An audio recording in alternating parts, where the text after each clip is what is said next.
প্রথম অধ্যায় বিষাদ যোগ। কুরুক্ষেত্রের রণাঙ্গনে সেনা পর্যবেক্ষণ। রণাঙ্গনে প্রতীক্ষমান সেনাবাহিনীর মুখোমুখি হয়ে মহাযোদ্ধা অর্জুন উভয় পক্ষের সৈন্যসজ্জার মধ্যে সমবেত তার অতি নিকট অন্তরঙ্গ আত্মীয়, পরিজন, আচার্যবর্গ এবং বন্ধু বান্ধবদের সকলকে যুদ্ধে প্রস্তুত হতে এবং জীবন বিসর্জনে উন্মুখ হয়ে থাকতে দেখেন। শোকে ও দুঃখে কাতর হয়ে অর্জুন শক্তিহীন হয়ে পড়লেন। তার মন মহাচ্ছন্ন হল এবং তিনি যুদ্ধ করার সংকল্প পরিত্যাগ করলেন। ধৃতরাষ্ট্র উবাচ ধর্মক্ষেত্রে কুরুক্ষেত্রে সমবেতা যুজুৎসবা মামুকা পাণ্ডবাশ্চৈব কিমকুর্বত সঞ্জয়।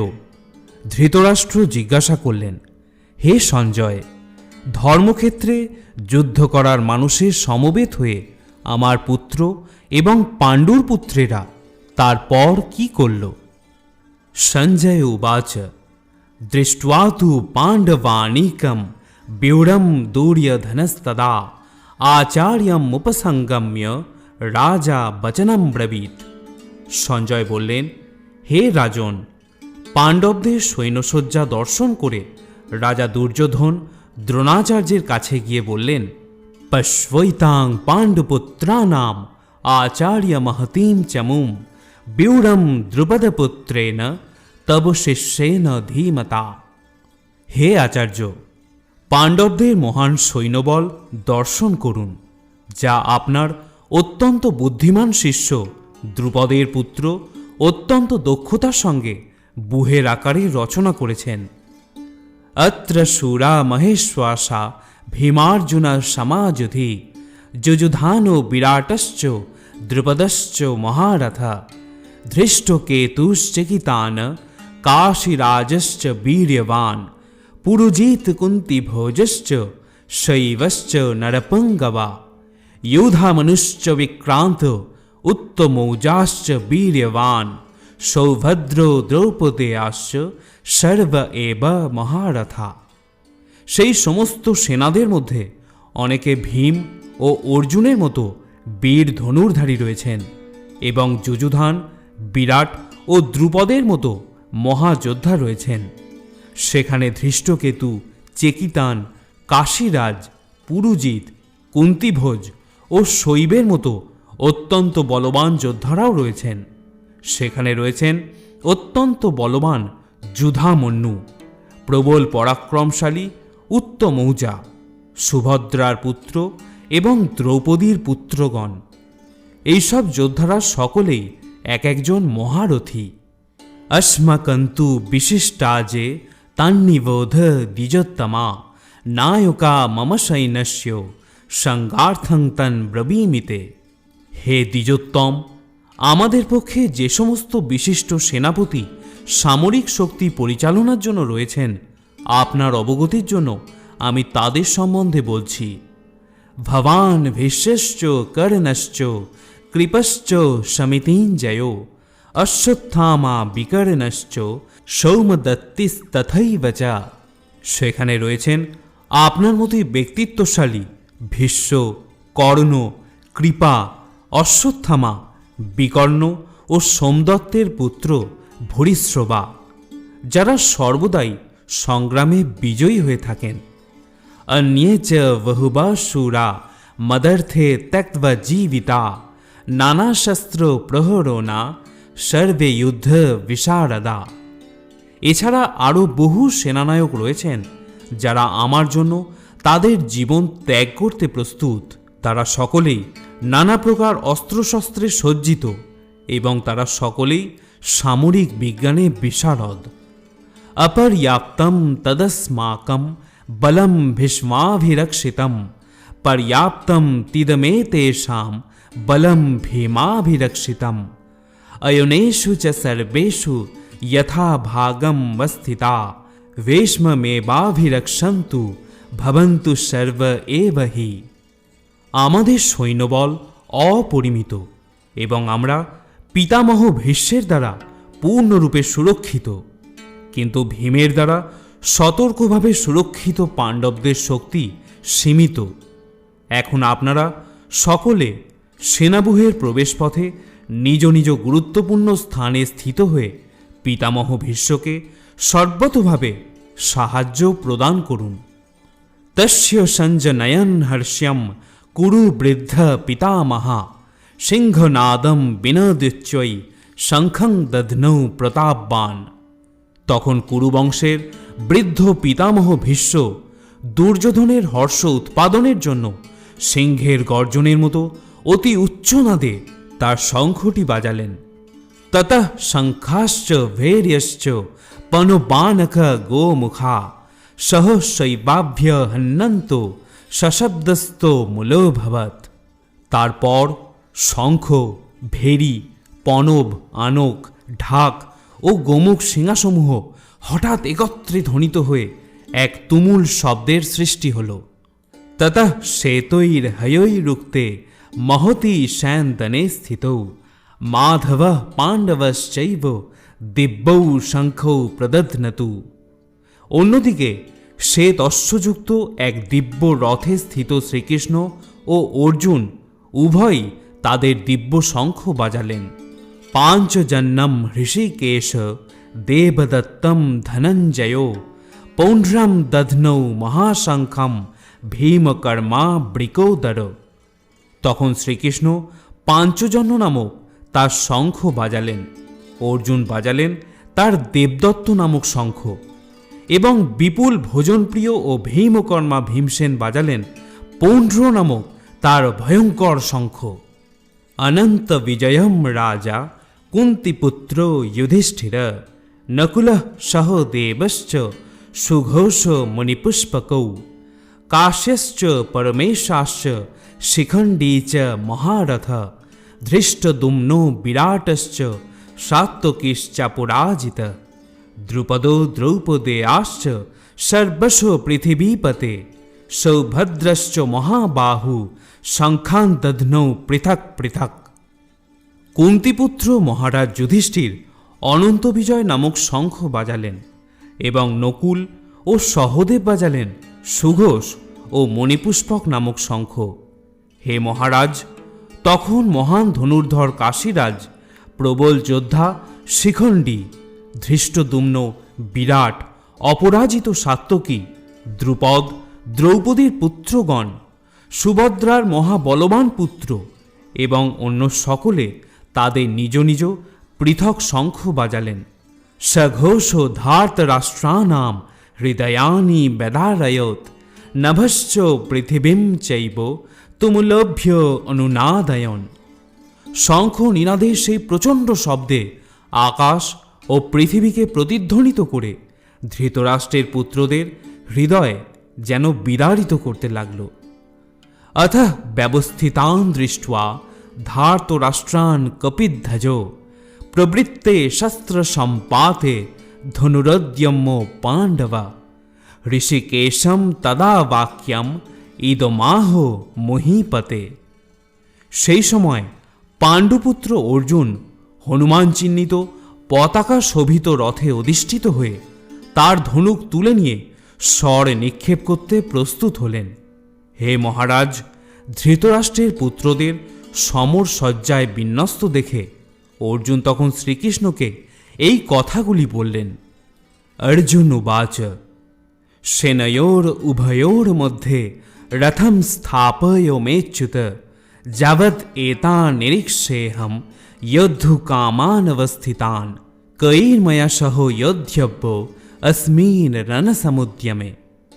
অর্জুন বললেন, হে অচ্যুত, তুমি উভয় পক্ষের সৈন্যদের মাঝখানে আমার রথ স্থাপন করো, যাতে আমি দেখতে পারি যুদ্ধ করার অভিলাষী হয়ে কারা এখানে এসেছে এবং এই মহাসংগ্রামে আমাকে কাদের সঙ্গে যুদ্ধ করতে হবে। यत्सुमानानवेक्षेऽहं य एतेऽत्र समागता ধার্তরাষ্ট্রস্য দুর্বুদ্ধে যুদ্ধে প্রিয় চিকীর্ষবা। ধৃতরাষ্ট্রের দুর্বুদ্ধি সম্পন্ন পুত্রকে সন্তুষ্ট করার বাসনা করে যারা এখানে যুদ্ধ করতে এসেছে তাদের আমি দেখতে চাই। সঞ্জয় উবাচ এবমুক্তো ঋষিকেশ গুড়াকেশেন ভারত সেনয়োর উভয়োর মধ্যে স্থাপয়িত্বা রথত্যমম। সঞ্জয় বললেন, হে ভরত বংশধর, অর্জুন কর্তৃক এভাবে আদিষ্ট হয়ে শ্রীকৃষ্ণ সেই অতি উত্তম রথটি চালিয়ে নিয়ে উভয় পক্ষের সৈন্যদের মাঝখানে গিয়ে রাখলেন। ভীষ্ম দ্রোণ প্রমুক্ষত সর্বেশম চ মহীক্ষিতাম উবাচ পার্থ পশ্বৈতান সমবেতান কুরুনীতি। ভীষ্ম, দ্রোণ প্রমুখ পৃথিবীর অন্য সমস্ত রাজাদের সামনে ভগবান ঋষিকেশ বললেন, হে পার্থ, এখানে সমবেত সমস্ত কৌরবদের দেখো।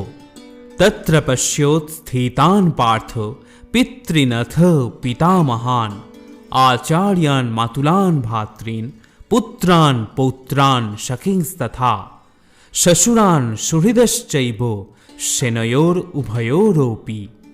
তখন অর্জুন উভয় পক্ষের সেনাদলের মধ্যে পিতৃব্য, পিতামহ, আচার্য, মাতুল, ভ্রাতা, পুত্র, পৌত্র, শ্বশুর, মিত্র ও শুভাকাঙ্ক্ষীদের উপস্থিত দেখতে পেলেন।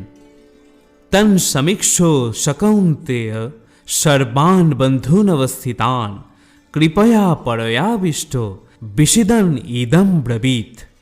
যখন কুন্তিপুত্র অর্জুন সকল রকমের বন্ধু ও আত্মীয় স্বজনদের যুদ্ধক্ষেত্রে অবস্থিত দেখলেন, তখন তিনি অত্যন্ত কৃপাবিষ্ট ও বিষণ্ণ হয়ে বললেন, অর্জুন উবাচ দৃষ্ট্যেমাম স্বজনম কৃষ্ণ যুজুৎসুম সমুপস্থিতাম সিদন্তি মম গাত্রাণি মুখম চ পরিশুষ্যতি। অর্জুন বললেন, হে প্রিয়বর কৃষ্ণ, আমার সমস্ত বন্ধুবান্ধব ও আত্মীয় স্বজনদের এমনভাবে যুদ্ধাভিলাষী হয়ে আমার সামনে অবস্থান করতে দেখে আমার অঙ্গ প্রত্যঙ্গ অবশ হচ্ছে এবং মুখ শুষ্ক হয়ে উঠছে। বেপতুশ্চ শরীরে মে রমহর্ষশ্চ জায়তে গান্ডিবং সংস্রতে হস্তাৎ তকচৈব পরিদজ্যতে। আমার সর্বশরীর কম্পিত ও রোমাঞ্চিত হচ্ছে, আমার হাত থেকে গান্ডিব খসে পড়ছে এবং ত্বক যেন জ্বলে যাচ্ছে। নচ শক্লামু অবস্থাতুম ভ্রমতীব চ মে মনঃ নিমিত্তানি চ পশ্যামি বিপরীতানি কেশব। হে কেশব, আমি এখন আর স্থির থাকতে পারছি না, আমি আত্মবিস্মৃত হচ্ছি এবং আমার চিত্ত উদ্ভ্রান্ত হচ্ছে। হে কেশী দানব হন্তা শ্রীকৃষ্ণ, আমি কেবল অমঙ্গলজনক লক্ষণসমূহ দর্শন করছি। ন চ শ্রেয়নু পশ্যামি হত্যা সজনো মা হবে নকাংশে বিজয়ম কৃষ্ণ ন চ রাজ্যম সুখানি চ। হে কৃষ্ণ, যুদ্ধে আত্মীয় স্বজনদের নিধন করা শ্রেয়স্কর দেখছি না। আমি যুদ্ধে জয়লাভ চাই না, রাজ্য এবং সুখ ভোগও কামনা করি না। কিম নো রাজ্যেন গোবিন্দ কিম ভোগৈর্জীবিতেন বা ये समर्थे कांक्षितं नो राज्यं भोगा सुखानि च त एमवस्थिता युद्धे प्राणांस्तक्त्या धनानि च आचार्य पितर पुत्रा तथैव च पितामहा मातुला शशुरा पौत्रा शैला सम्बोधिनस्तथा एतानो हन्तुमिच्छामि घतोऽपि मधुसूदन ओपि त्रैलोक्यराजस्य हेतो किम नु मोहिकृते निहत्य धार्त राष्ट्रान्नोका প্রীতি শ্যাথ জনার্দন। হে গোবিন্দ, আমাদের রাজ্যে কি প্রয়োজন, আর সুখভোগ বা জীবন ধারণেই বা কি প্রয়োজন, যখন দেখছি যাদের জন্য রাজ্য ও ভোগ সুখের কামনা তারা সকলেই এই রণক্ষেত্রে আজ উপস্থিত। হে মধুসূদন, যখন আচার্য, পিতৃব্য, পুত্র, পিতামহ, মাতুল, শ্বশুর, পৌত্র, শ্যালক ও আত্মীয় স্বজন সকলেই প্রাণ ও ধনাদির আশা পরিত্যাগ করে আমার সামনে যুদ্ধে উপস্থিত হয়েছেন, তখন তারা আমাকে বধ করলেও আমি তাদের হত্যা করতে চাইব কেন? হে সমস্ত জীবের প্রতিপালক জনার্দন, পৃথিবীর তো কথাই নেই, এমনকি সমগ্র ত্রিভুবনের বিনিময়েও আমি যুদ্ধ করতে প্রস্তুত নই। ধৃতরাষ্ট্রের পুত্রদের নিধন করে কি সন্তোষ আমরা লাভ করতে পারব? পাপম এবাশ্রয়ে দস্মান হত্যাত্তান আততায়িন তস্মান্নার্হা বয়ম হন্তুম ধার্তরাষ্ট্রান সবান্ধবান স্বজনম হি কথম হত্যা সুখীনো শ্যামমাধব। এই ধরনের আততায়ীদের বধ করলে মহাপাপ আমাদের আচ্ছন্ন করবে। সুতরাং বন্ধু বান্ধব সহ ধৃতরাষ্ট্রের পুত্রদের সংহার করা আমাদের পক্ষে অবশ্যই উচিত হবে না। হে মাধব, লক্ষ্মীপতি শ্রীকৃষ্ণ আত্মীয় স্বজনদের হত্যা করে আমাদের কী লাভ হবে, আর তা থেকে আমরা কেমন করে সুখী হব? যদ্যপেতে ন পশ্যন্তি লোভোপহতচেতস কুলক্ষয়ো কৃতম দোষম মিত্রদ্রোহে চ পাতকম কথম ন জ্ঞেয়ম স্মাভি পাপাদস্মা নিবর্তিতুম কুলক্ষয়ো কৃতম দোষম প্রপশ্চাদ্ভীর জনার্দন। হে জনার্দন, যদিও এরা রাজ্য লোভে অভিভূত হয়ে কুলক্ষয়জনিত দোষ ও মিত্রদ্রোহ নিমিত্ত পাপ লক্ষ্য করছে না, কিন্তু আমরা কুলক্ষয়জনিত দোষ লক্ষ্য করেও এই পাপ কর্মে কেন প্রবৃত্ত হব? কুলক্ষয়ে প্রণশ্যন্তি কুলোধর্মা সনাতনা ধর্মে নষ্টে কুলম কৃষ্ণম অধর্ম অভিভবতুত। কুলক্ষয় হলে সনাতন কুলধর্ম বিনষ্ট হয় এবং তা হলে সমগ্র বংশ অধর্মে অভিভূত হয়। অধর্মাভিভবাৎ কৃষ্ণ প্রদুষ্যন্তি কুলস্ত্রিয় স্ত্রীষু দৃষ্টাসু বাংনেয় জায়তে বর্ণসংকর।